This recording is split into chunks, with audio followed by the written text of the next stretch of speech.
Alright, I'm going to show you how to set up the secondary featured slider, and that secondary featured slider is the one that we actually use on the home page. And the difference between these two sliders is this one is just your default slider.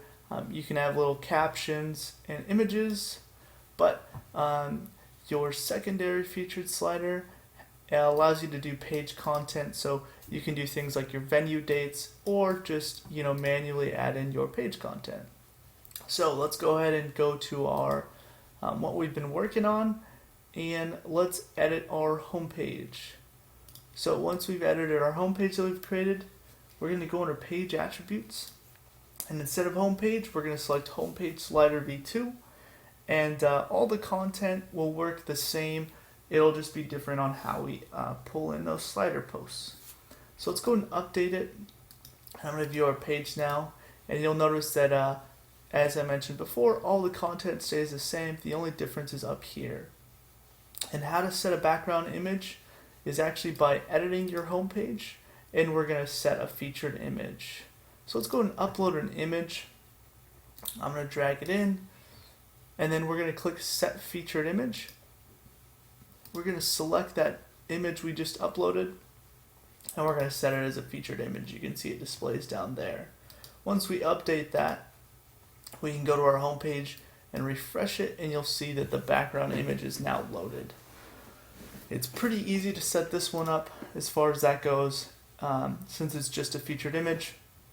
If you want to learn how to add additional featured images, check out our documentation under plugins on the side. If you click on that, we have a couple of recommended plugins, and one of them is how to add additional featured images. You can just click on that to add additional featured images.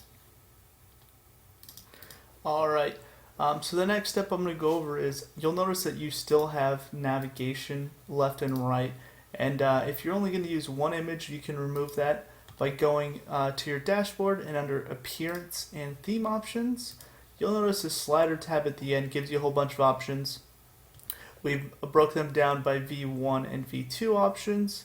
So for slider V2, we can just go ahead and turn those off if we're only going to use one image, and you'll notice you don't have those left and right scroll bars.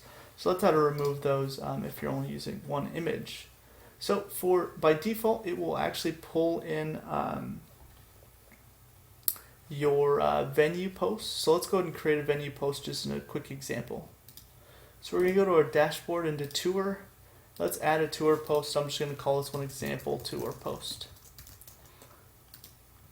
And then you have your options down here like the date, the venue, etc. I'm just going to fill out one as a quick example. So once we publish that, we can refresh our home page, and you can see how the venue gets added in. It's pretty nice how it's all added in. It's done automatically. Again, if you want to change that, some of those options, you can go to theme options under appearance theme options, and if you click on your home page tab, you can adjust, for instance, how many tour posts are pulled in on the home page slider. So you may want 1, you may want 5, however many you want, and then you can adjust that there.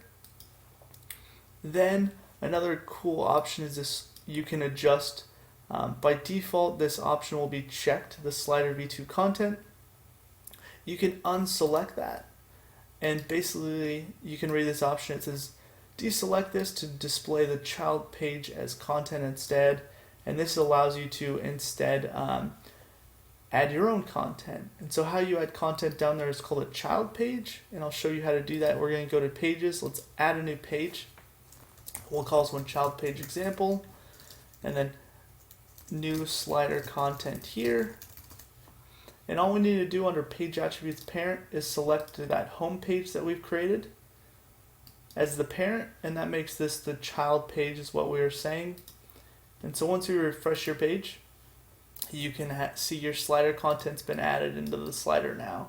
And so this will give you another option. If instead of tour posts you wanted to add your own message or your own content, you can do that there under the child page. Just gives you a lot of additional functionality.